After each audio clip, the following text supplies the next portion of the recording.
Okay. Just a few more seconds. And Yeah. yes, we're ready. Councillor Ahmed, Chair, we're ready. Okay, welcome everyone to this hearing. Before I start the procedures, I would like to ask the attendees to introduce themselves, and I'll start from the applicant side. So if the police side can introduce all their attendees, please. Good morning, Chair. My name is Charles Holland, and I'm the barrister representing the police today. Okay. Good morning, Chair. I'm PC Kerry Smart, the Police Licensing Officer.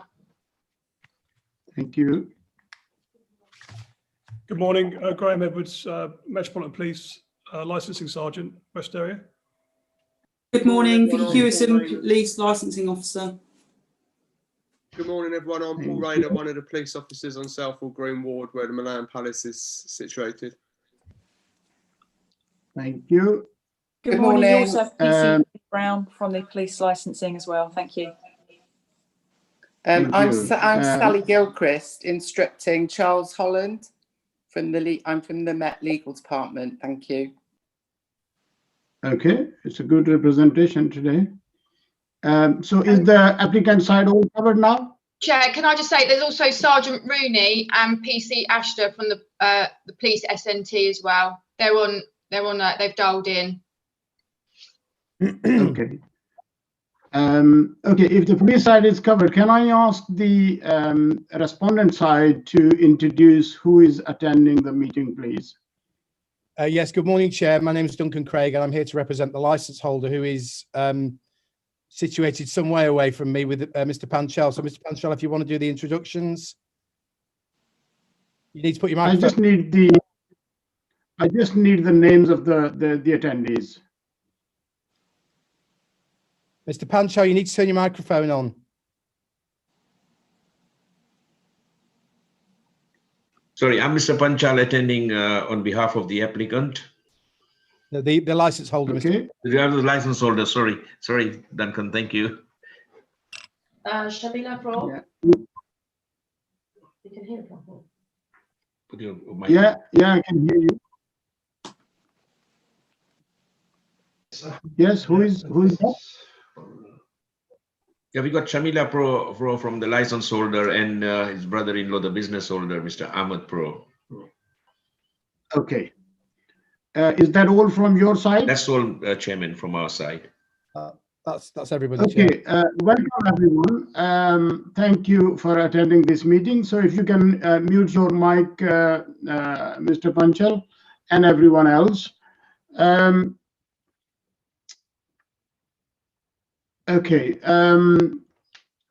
Today's hearing, my name is Councillor Munir Ahmed, and I shall be chairing this hearing with my colleagues, Councillor Kelly and Councillor Samna. And this is today's subcommittee. Hatoon Zeb is the legal advisor to the subcommittee, who is also present. We've also got Cornelia Harding, who is the clerk to the subcommittee, and who will be also minuting the minutes of today's hearing. Also in attendance are Misha Jalil and Sandra Felix, who are members of the Democratic Services. In accordance with the procedures, I shall invite the police as a respondent authority to present the application for a review hearing and call any witnesses in respect of whom permission to appear has been given, and answer any questions put to them. Then I will invite the premises to make their representations, answer any questions, and then invite the parties to briefly sum up their respective case. At the end of the hearing, the subcommittee will retire, accompanied with the legal advisor and with the committee clerk to consider its decision, and the decision will be given at the end, and the written decision will be sent within 5 working days. Now, obviously, I need to confirm that we have recently received an email as well. So we may not have to go through the whole thing, but we will still, let me just get to my screen.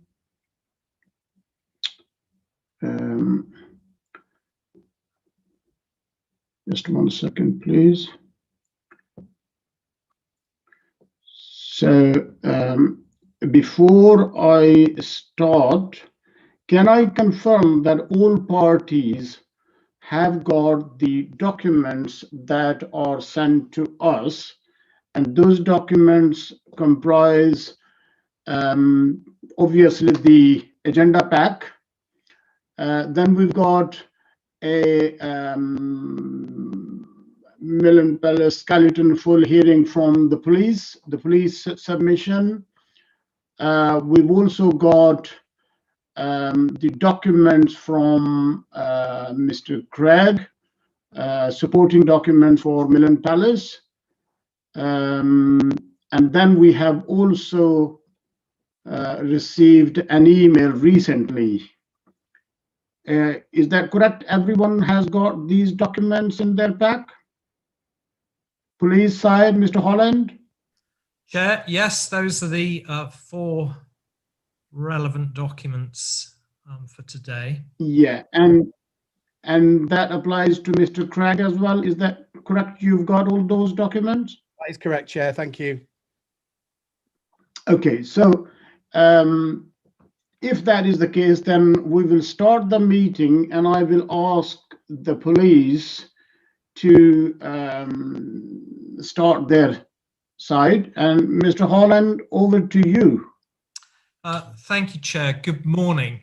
Hopefully this morning we've got a significantly truncated hearing for you because Mr. Craig has come on board since this matter was last before you on the 23rd of October for interim steps. And he has, as the guidance suggests he does, engaged on behalf of his client with mediation with the police. And as per the email that I sent Ms. Harding at 10:57 this morning, there is now agreement between the applicant, the police, and the respondent as to what steps are appropriate to promote the licensing objectives going forward. Now, of course, you are engaged in the matter, Chair, and it is obviously subject to your approval in terms of that pack going forward. But what I will very briefly do, I hope, is just outline the background behind this review and the steps taken.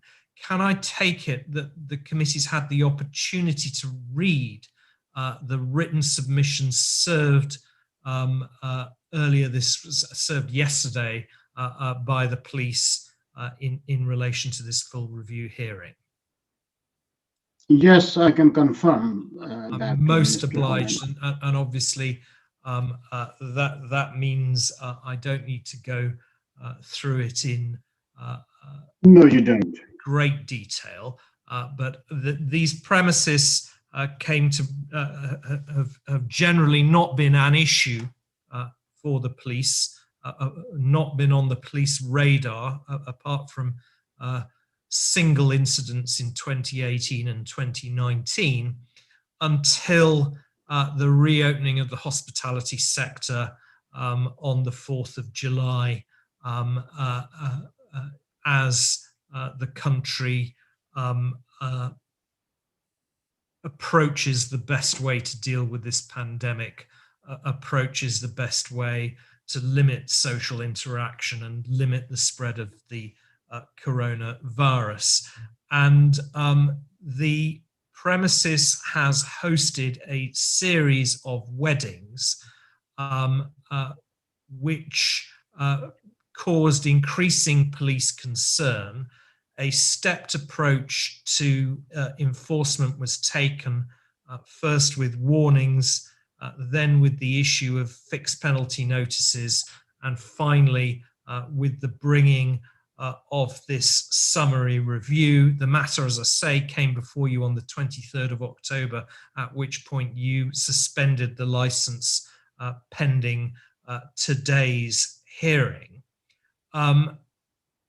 It became apparent at the hearing on the 23rd of October, and that has now been confirmed in the supporting documentation served by the respondent, that the premises had received a COVID-19 risk assessment from a firm called InfoWire Limited, and you may recall hearing from the director, Mr. Maharaj, at the last hearing, where that risk assessment had essentially come up with a scheme to permit 200 people to be on the premises, 15 in an event space on the first floor, 15 in an event space on the ground floor, and then a restaurant, or an alleged restaurant, of 170 people. And certainly so far as the police was concerned, that was not a satisfactory approach to compliance with the regulations. The regulations prohibit gatherings of, at the time prohibited gatherings of more than 6 people unless an exception applied. The relevant exception were that weddings and wedding receptions and the like of up to 15 were permitted.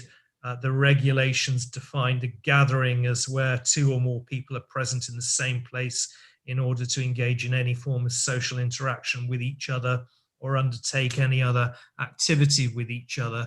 And the police just simply did not accept that a wedding could be artificially divided in the way that the risk assessment countenanced.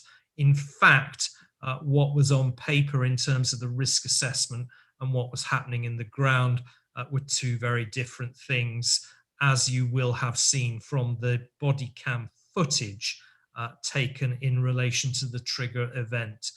And the police considered that there were offences being committed, both in relation to the regulations, the Health and Safety at Work Act, and indeed that it was a criminal public nuisance to be holding large events in the way that the premises were running. And so they sought this review, they sought suspension of the licence, and until this morning, they were seeking revocation of the licence.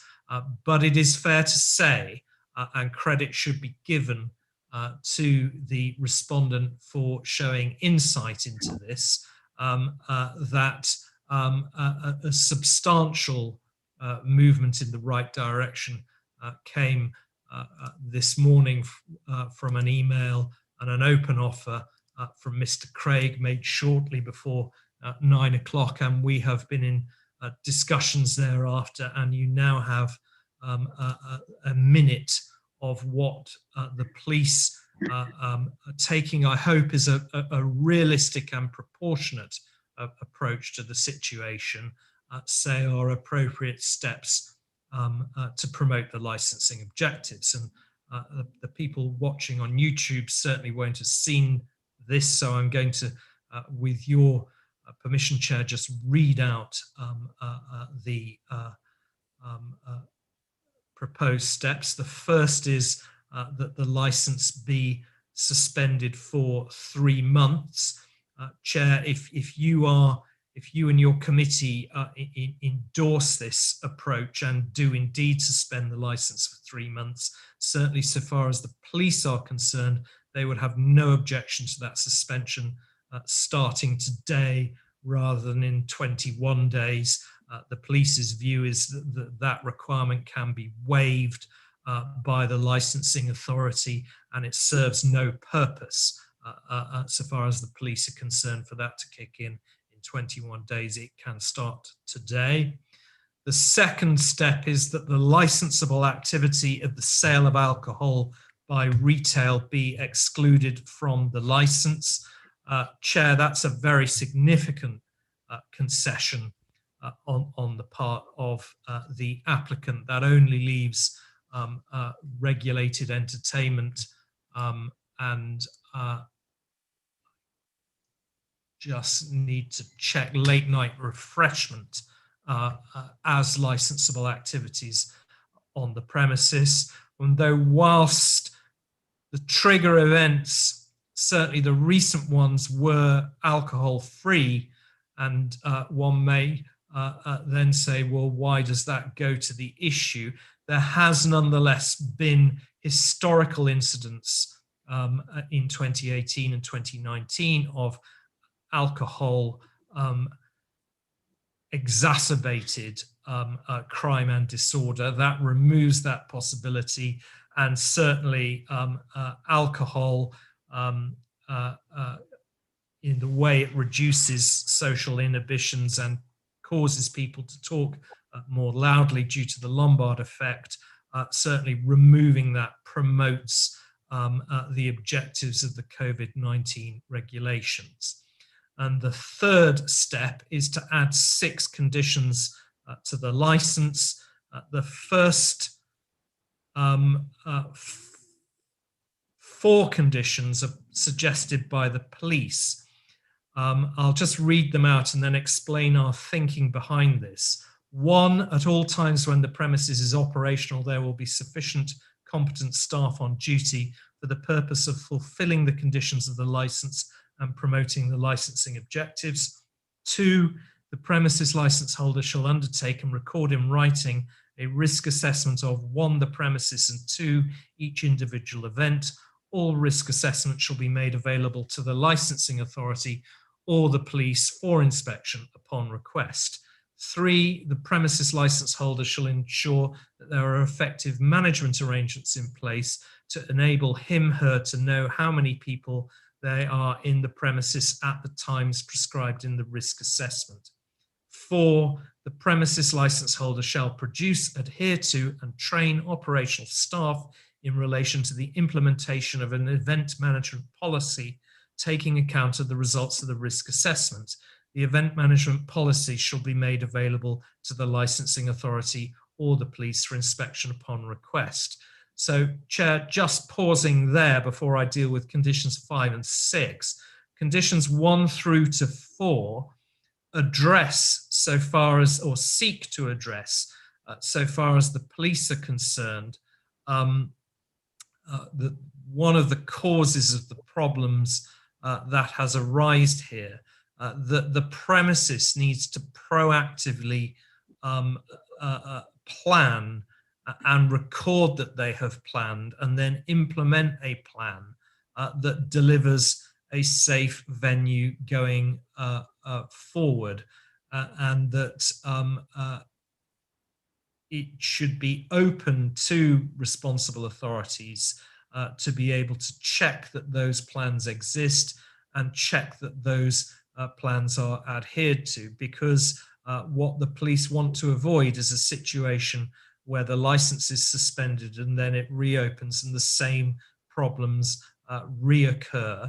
And the police, given that the premises license holder has agreed to these conditions, that gives the police more confidence than they would otherwise have, that insight is being shown into what has gone wrong in the past, and that there will be a modern and 21st century approach to risk management and event management at the premises. So effectively 2 documents there, a risk assessment, an overarching one for the premises, and then bespoke assessments for individual events.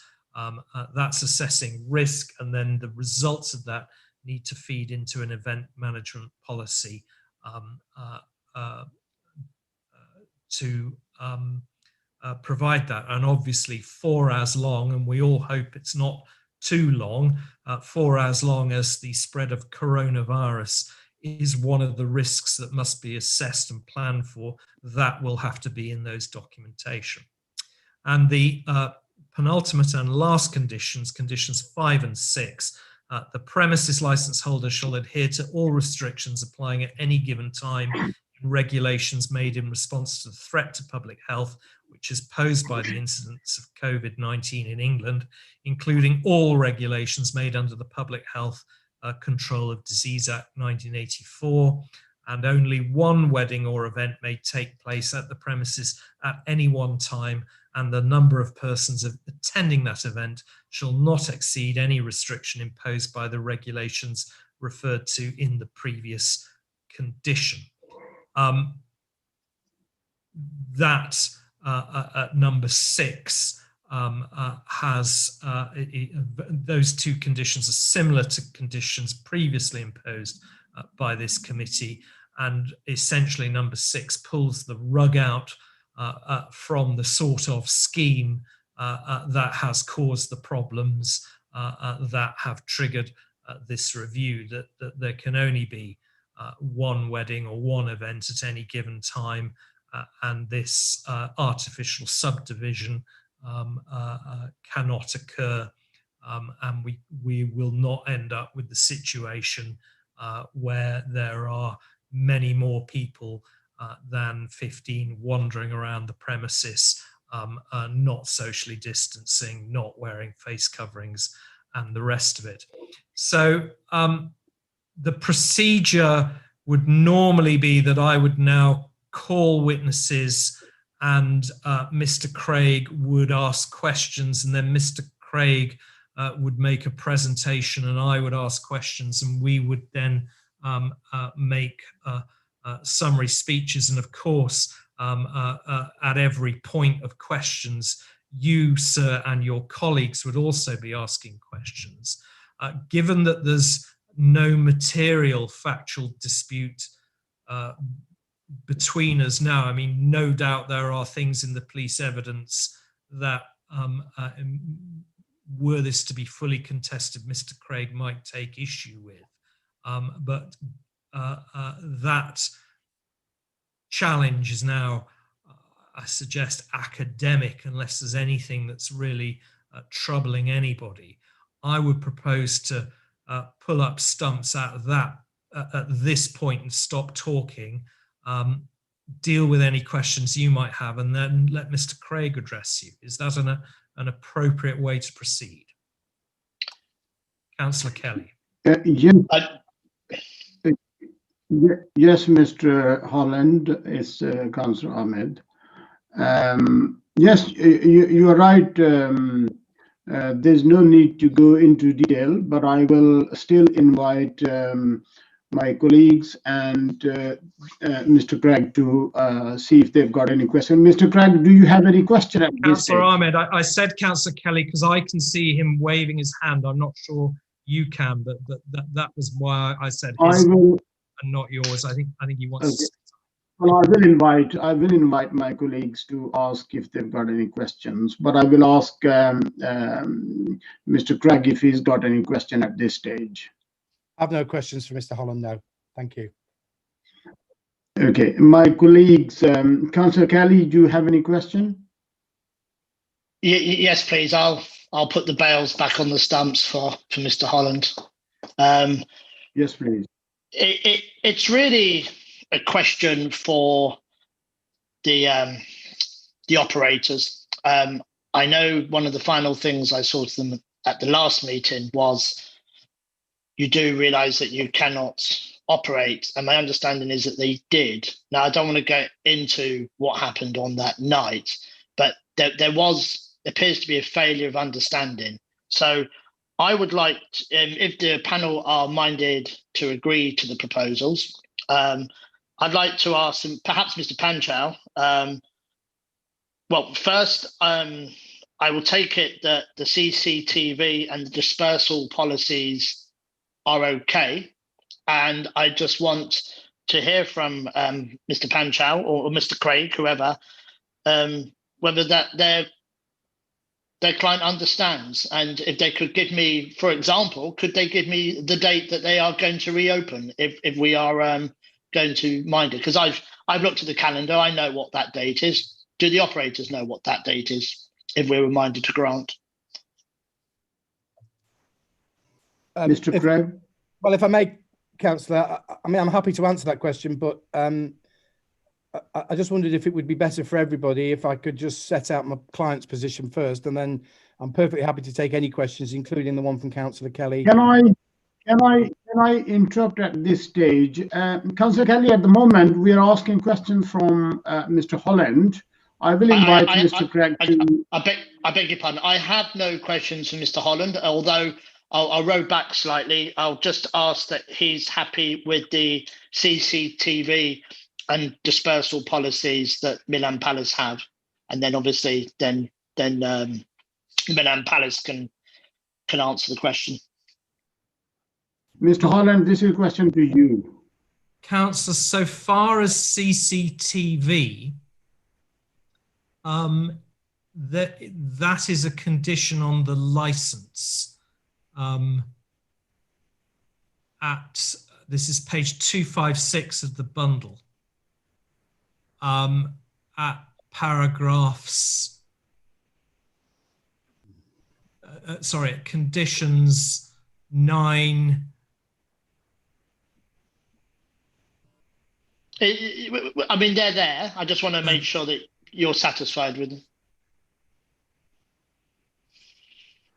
And the dispersal policy. Yeah, just it's no part of my instructions, Councillor, that those conditions need to be amended. I mean, obviously, that doesn't prevent you from amending them, or this committee from amending them if it sees fit. I mean, there has been dissatisfaction expressed in the evidence of PC Smart as to compliance with those conditions, but that is not something I'm instructed to take any further today because of, I mean, there are historical things that are unsatisfactory, but what we the approach that my client is taking is that no doubt with the guidance of Mr. Craig and other external authorities, that this venue can be brought up to an acceptable standard during the period for suspension, because that will serve the purpose not only of driving home to it the seriousness of the situation that it finds itself in, but it's also an opportunity for retraining, an opportunity for policy drafting and proceeding further forward. So I'm not instructed to seek any strengthening of the CCTV conditions. In relation to dispersal policy, I haven't seen a dispersal policy from this operator.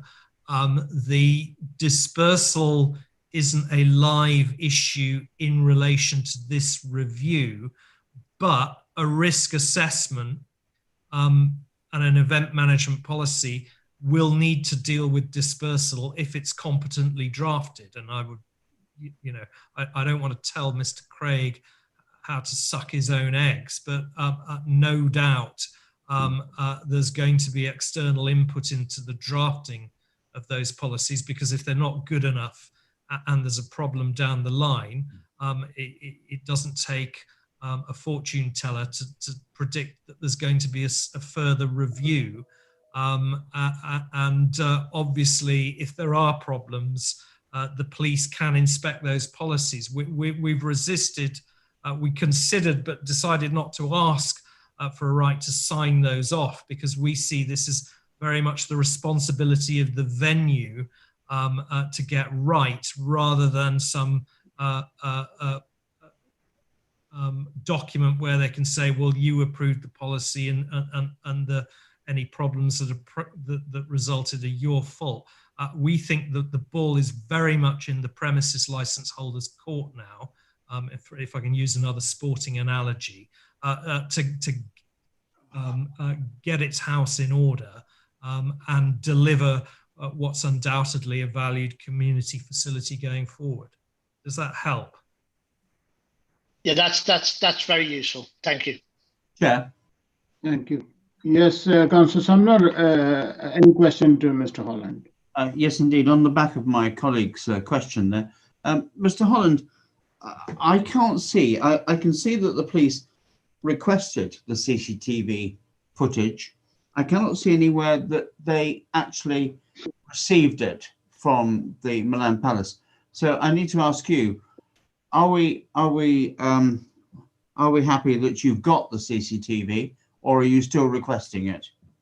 Could I refer you, Councillor? I'm on page 251 of 262. Could I ask you to look at page 53? Page 53 of of your agenda papers. So we're in the statement of Constable Smart. Yes. And she deals with the CCTV requests at paragraphs 31 and 32 of her statement. I understand that, sir. Did they get these? Sorry, I'm sorry, it's page 53, not 52. The numbers are very hard to read. No, I've got them. I've got them. I did review them. Yeah, I've got no more intelligence for you, Councillor, than what she says in her statement. She's, although I see her hand is raising, what she says in her statement is she didn't get everything she asked for. As I understand it, there's been no change on that, but perhaps... Okay, well, that's fine. Thank you, Mr. Holland. Thank you. Thank you, Chair. Clarify. Yeah, Chair, I have not received any CCTV that was requested. As it says in paragraph 31, there was some still sent through, but no CCTV has been provided for the dates requested. Okay, it's noted, officer. Thank you. Thank you for that. Any more questions, councillors?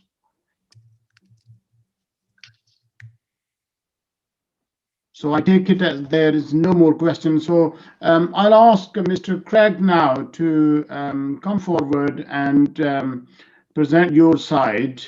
I know Mr. Holland has spoken on your behalf as well at certain stages, but I'm asking you to put your case forward, please.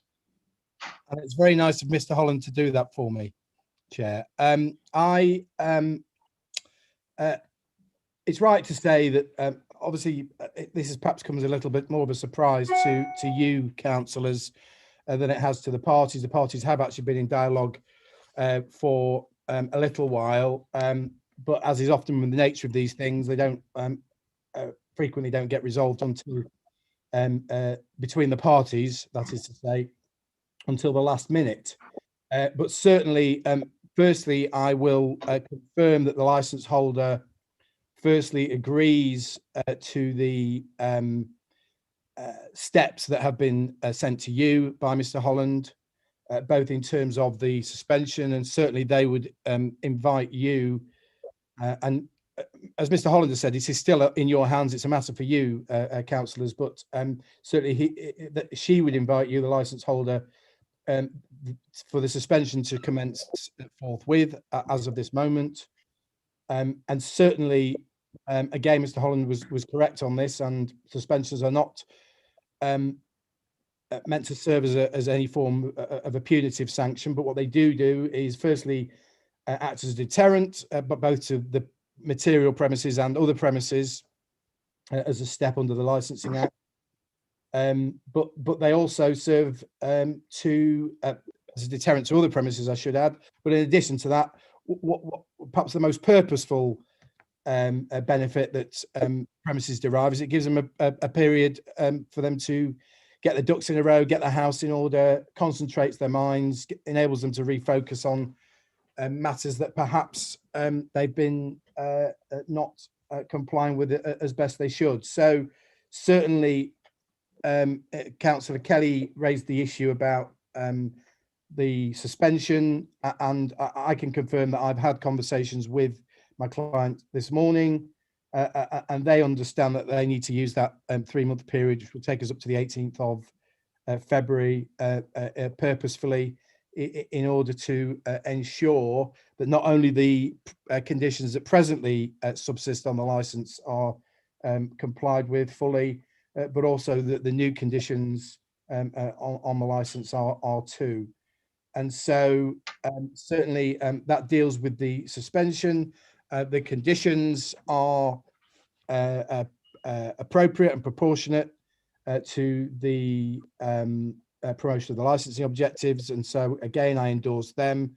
And that's ultimately why we're here today, in order to discharge the duty we all have to promote the licensing objectives. So certainly the license holder will endorse those conditions, and I would, and in terms of the sale of alcohol, I had some discussions with my client, and quite frankly, this is a community premises. It principally serves the Somalian Muslim community. I'm sure some of you are aware of that, and as a consequence of that, there is frankly no demand at all for the sale of alcohol by retail.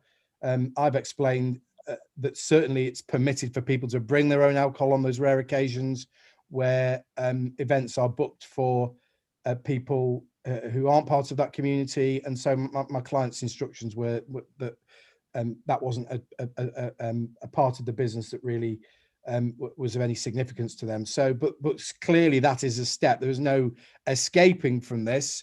That is a step that has to promote the licensing objectives, because ultimately we wouldn't even be sat here today dealing with an expedited review if these premises didn't have an authorization for the sale of alcohol by retail. And Mr. Holland is right about the effects that alcohol can have, and some on top of that as well. So all those measures are, I would submit, a proportionate and appropriate step for you councillors to take in order to promote the licensing objectives. You'll have seen from the supporting documents that I sent through yesterday, there is a COVID-19 risk assessment, which I have to say, based on my dealings with various external providers in the last few months, I would say is of a good standard, a very good standard. I spoke to Mr. Maharaj this morning, Kit Maharaj this morning at some length.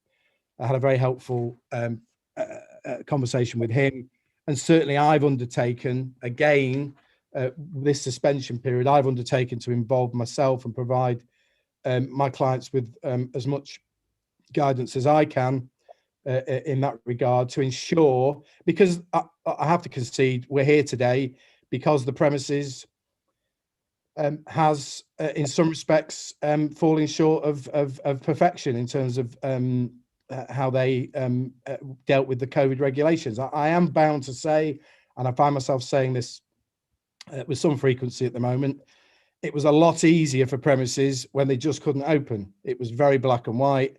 It was very straightforward. It was, you don't open and that's it. And as and Mr. Holland, I don't think we'll disagree with this, because we're on a WhatsApp group together. The regulations do change at a baffling speed. I know, in fact, not a criticism, by the way, but Sergeant Rooney's first witness statement, he was under the impression that the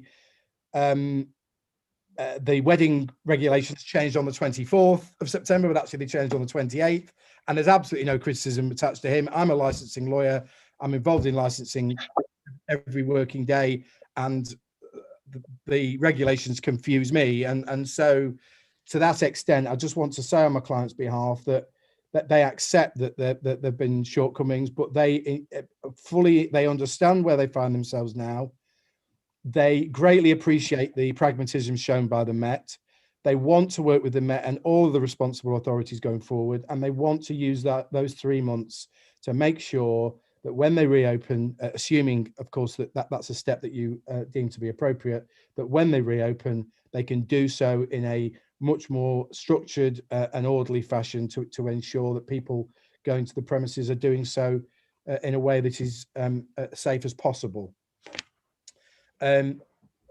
So I'll just make a few other points in case that you do need a level of persuasion to follow the path that both parties are suggesting that you do. As Mr. Holland has said, these premises have not previously been an issue. There've been a couple of incidents. My clients, I did ask them about this. They know nothing about those 2 alleged incidents on the dance floor. But I'm not taking a particular point on that those incidents didn't happen. But certainly that was news to them. Obviously, they welcome greatly the reduction in the fixed penalty sums from 10,000 to 1,000, which I think is right to say that decision was arrived at before yesterday's news that they're going to not be deployed to the same extent. Although I did hear this morning from an officer at West Midlands Police that they're starting to issue them again. So another example of how the sands shift so quickly in relation to the situation, which is fully understandable. Look, this is new to us all, and it is a constantly changing picture that the authorities need to try and respond to as best they can, and they're not going to get it right every time. License holders aren't going to get it right every time, but we all need to try and work together as best we can to try and get ourselves through this, and hopefully get to a position in the spring which is far brighter. Certainly, hopefully, it's far brighter than it is in Birmingham today. That's for sure. Just add the following. Yeah, these are, and I think that's recognised. And I have to say, I thought both Sergeant Rooney and PC Rayner dealt with the situation on the 16th in particular with a lot of sensitivity. I think they were conscious of the fact that it was somebody's wedding, and I think that they should get significant credit for the way they dealt with that particular situation. And these are clearly a highly valued, I think Mr. Holland, in fact, you called it a valued community facility, which it is. And I would hope that the police's position perhaps reflects that to some extent. That doesn't give premises a carte blanche, of course, but it's important that, you know, we all need to think about where we're going to be in the spring. We need to think about how we're going to emerge out of this. And perhaps more importantly than that, we all need to perhaps reconnect with each other. And it's important that there are, because it's a very human thing to meet up with other people and socialize and have events like weddings and engagements. And that's part of what defines us as humans. And it's important that we have establishments and venues that are going to be available to us at the other end of this, where we can engage in activities which connect us. So I just make that wider point here, and really I just want to say, ultimately, in crystallizing everything that I've just said, that there's 2 parties in this appeal. There's no one else has made any representations, and both those parties have reached an agreed position. Police are, as you'll know, Chair, and councillors, you'll know the police are meant to be your main source of advice in relation to crime and disorder. Well, that's often deployed against me in this setting, but on this particular occasion, I invite you to consider that, and consider the fact that it's important. A review process doesn't have to mean that things follow a conventional path, and if the 2 parties to that review reach a position they're both happy with, then I think in the ordinary course of events, that's something that a subcommittee can give considerable weight to, because clearly that's we've all got to try and work together at the other end of this, and certainly my clients are keen to do that. So like Mr. Holland, I'm going to adapt the same position as him, which is quite simply for you to, as per the document that he's forwarded to you, to follow those steps, which are all available to you under section 53C2, I think. I'm going off the top of my head now. And in particular with regard to the suspension, for that to take place immediately, and for my clients to use that period of time to make sure, and that will include engaging Mr. Maharaj again, and myself, and Mr. Panchal, who's worked very closely with them, and I can see Mr. Panchal's nodding there. We'll all do our bit to try and make sure. And the truth is, they haven't got any excuses then. Once we get to February, they've been given, assuming you want to follow that, been given an opportunity by the Met, and hopefully by you as well as a subcommittee, to make sure that these premises going forward are a positive aspect in the community, and the police can then get on with a number of other matters that I'm sure will be occupying them around that time. I'll just touch on because it's been asked about the CCTV. Position is, I asked my client about why the CCTV was delivered in the format it was as stills, and he simply did not know the answer. He didn't know. And I've just checked actually, and unfortunately the 28 days, I think, well, is it 28 or 31? Anyway, whatever the position is, that period of time has passed now. So there we are. Happy to take any questions that you have now. But that's essentially the license holder's position, simply to invite you to follow those steps. Thank you. Thank you, Mr. Craig. Normally, I would be asking for if you have any witness, but I take it that's it from your side, so there's no witness. I mean, clearly, if you're not minded to follow what we're saying, then we'll have to recalibrate the way that we potentially recalibrate the way we deal with this. But certainly, based on we can leave it to that. We can leave it to that at the moment. Let me ask if Mr. Holland has. I don't think he will have, but still, I'll ask him if he's got any question at this stage. I don't. Mr. Holland, and okay, and same thing, my colleagues. Do you have any question, Councillor Kelly? No questions. Thank you very much. Thank you, Councillor Sumner.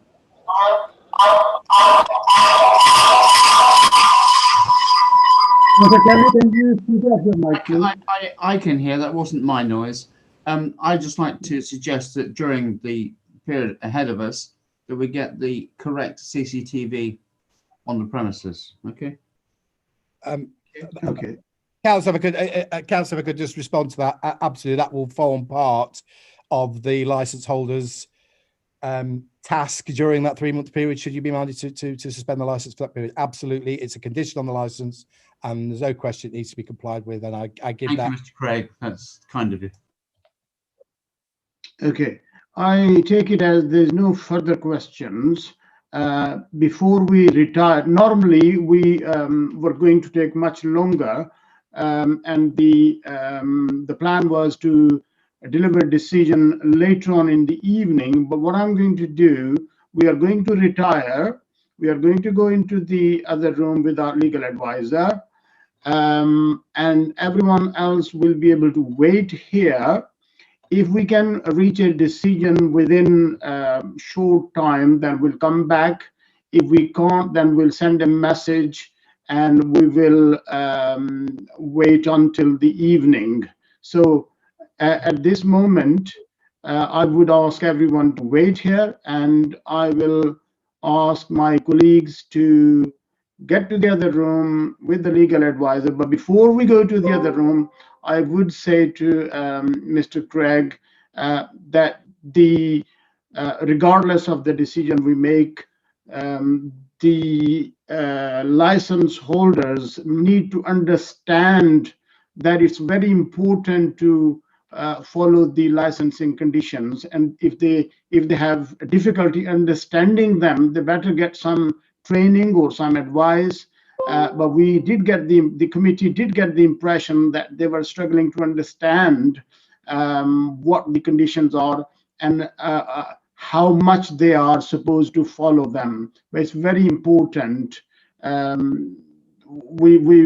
They can come back here again if they don't understand. So it would be very important that you explain them that it's not just to come here, the barrister argue on their behalf and then we go. They need to understand how to follow them and abide by the rules.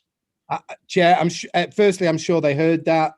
And secondly, should you be minded to take those steps, I will certainly be emailing them, setting out their obligations going forward, so that they're in no doubt. And I say that now in an open forum. So you've said it, and I've responded to it. So I don't think that there's much wriggle room for them there. They need to comply with those conditions. It's as simple as that.